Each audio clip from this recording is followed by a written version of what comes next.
Welcome to another episode of Market Brief, After Hours. It has been an incredibly turbulent day on Wall Street and across global financial markets. We've seen massive sell-offs in major indexes, escalating geopolitical tensions in the Middle East, a dramatic plunge in precious metals, and some major post-market developments that are still sending shockwaves through the investing community. Joining us to break down all of today's action is our market analyst. Let's start with the big story on Wall Street. What exactly triggered this massive slide today? It was a highly volatile session, driven by a combination of geopolitical anxiety and a deepening sell-off in the technology sector.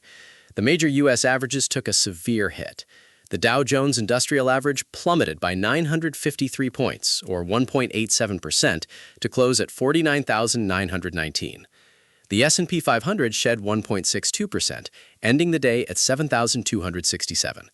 And the tech-heavy Nasdaq Composite dropped 1.98%, settling at 25,170. The primary catalyst for this downturn was a sharp escalation in rhetoric from President Donald Trump regarding negotiations with Iran, which he signaled were taking too long.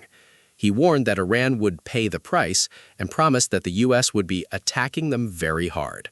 And those threats immediately impacted energy markets, didn't they? Absolutely.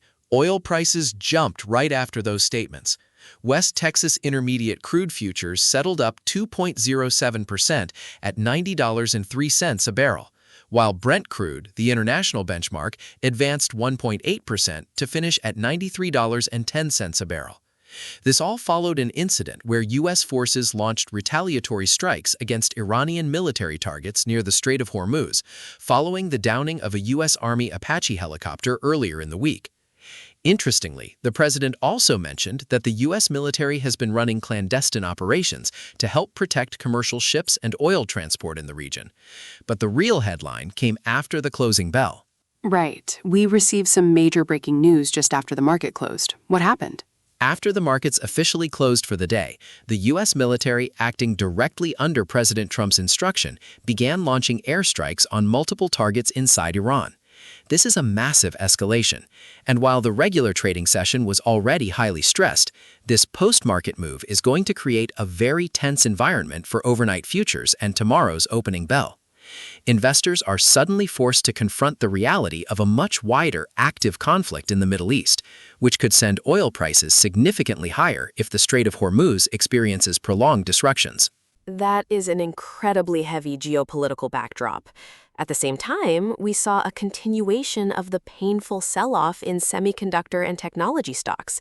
What is happening in the chip sector? The chip sector is experiencing a real beating right now. Giants like Micron Technology, Advanced Micro Devices, and Broadcom all fell, marking their fourth decline in the last 5 trading sessions. The iShares Semiconductor ETF, or SOXX, dropped more than 3% today. This comes on the heels of a massive 10% capitulation for the ETF last Friday. Now, there are a couple of theories about why this is happening. The SOXX ETF is still up about 80% on the year, so some analysts believe this is simply healthy profit-taking after a historic AI-fueled run. However, other traders are pointing to the massive SpaceX initial public offering coming up this Friday. There is a strong belief that retail investors and even some institutions are aggressively trimming their big chip winners to free up cash so they can participate in what is expected to be the largest IPO in history. That makes a lot of sense, making room in the portfolio for a major market event. Meanwhile, we also had some highly anticipated inflation data hit the wires today. How did the consumer price index numbers look, and how did the bond market react? The inflation data was a bit of a mixed bag, but ultimately it met expectations, which kept the bond markets relatively stable. Headline annual inflation, which includes everything, climbed above 4% for the first time in 3 years, coming in at 4.2% for May. That's up from 3.8% in April, largely driven by a 3.9% jump in monthly energy costs. However, core CPI, which strips out volatile food and energy, was actually a bit lighter than feared. It rose 0.2% for the month, below the 0.3% consensus estimate, and stood at 2.9% on an annual basis.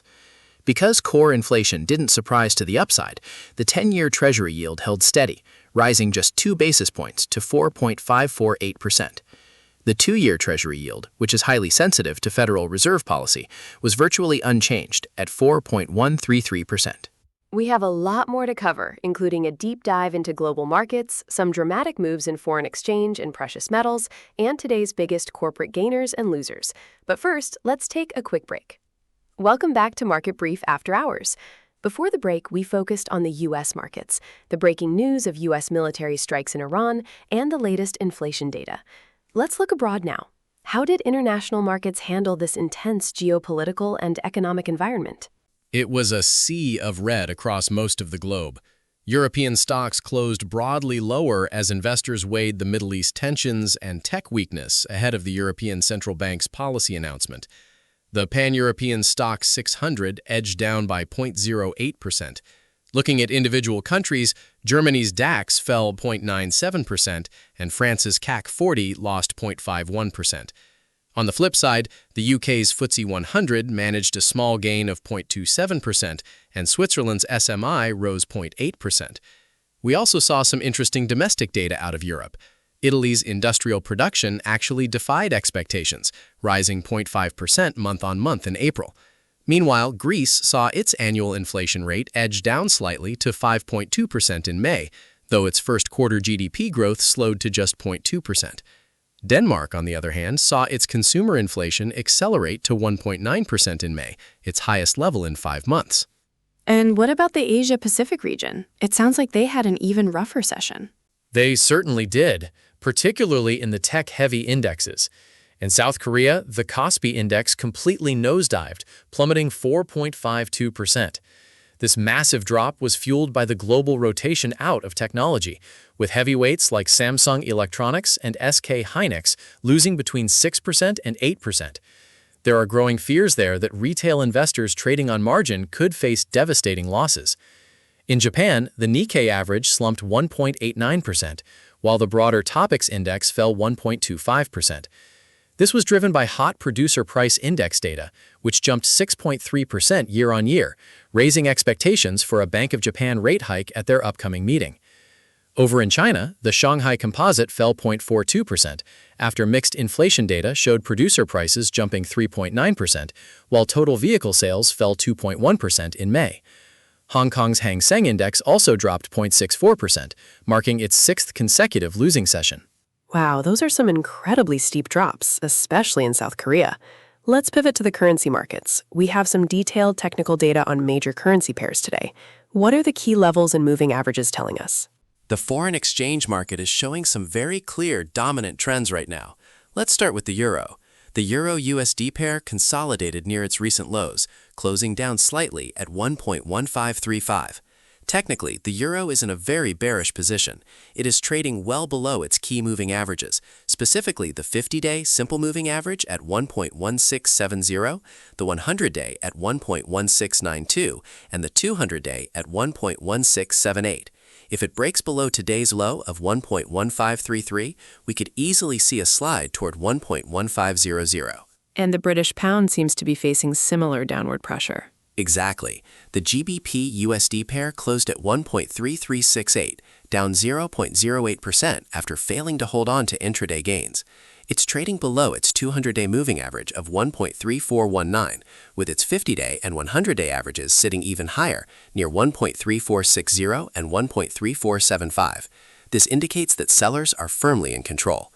The Australian dollar is also on a corrective decline, closing down 0.43% at 0.6997. It has slipped below its 100-day average of 0.7078 and its 50-day average of 0.7132, though it is still holding above its long-term 200-day average of 0.6834. What about the US dollar against the Japanese yen? That pair has been incredibly strong lately. The USD-JPY pair is in a sustained bullish advance, closing up 0.12% at 160.54. It is trading comfortably above all its major moving averages, the 50-day at 158.92, the 100-day at 157.79, and the 200-day at 155.55. The market is venturing into uncharted territory here, and unless we see a daily close below 160.24, the path of least resistance for the dollar remains firmly upward against the yen, despite constant market chatter about potential intervention from Japanese authorities. Now, speaking of dramatic moves, we have to talk about commodities. Gold and silver experienced a massive, almost historic sell-off today. What happened there? This was one of the most striking moves of the day. Gold plummeted by a massive 4.45%, closing at $4,071 an ounce after trading as high as $4,257. This aggressive breakdown violently breached its 200-day moving average of $4,415, and it is now sitting far below its 50-day and 100-day averages. It was a day of intense, unopposed selling pressure, and if gold cannot hold its session low of $4,067, we could see a rapid descent toward the $4,000 psychological level. Silver followed a very similar path, accelerating downward by 2.97% to close at $63.37. Silver has decisively sliced through its 200-day moving average of $67.26, and with its 50-day and 100-day averages sitting way up in the 70s and 80s, the technical picture for precious metals has deteriorated incredibly quickly. That is a stunning turnaround for safe haven assets, especially during a time of geopolitical conflict. Let's wrap up today's analysis with our corporate market movers.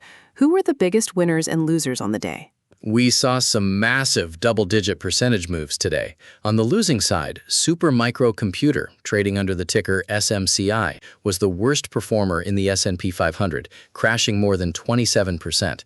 This massive sell-off came after the company announced plans for a massive $7 billion equity and equity-linked financing transaction to fund component purchases.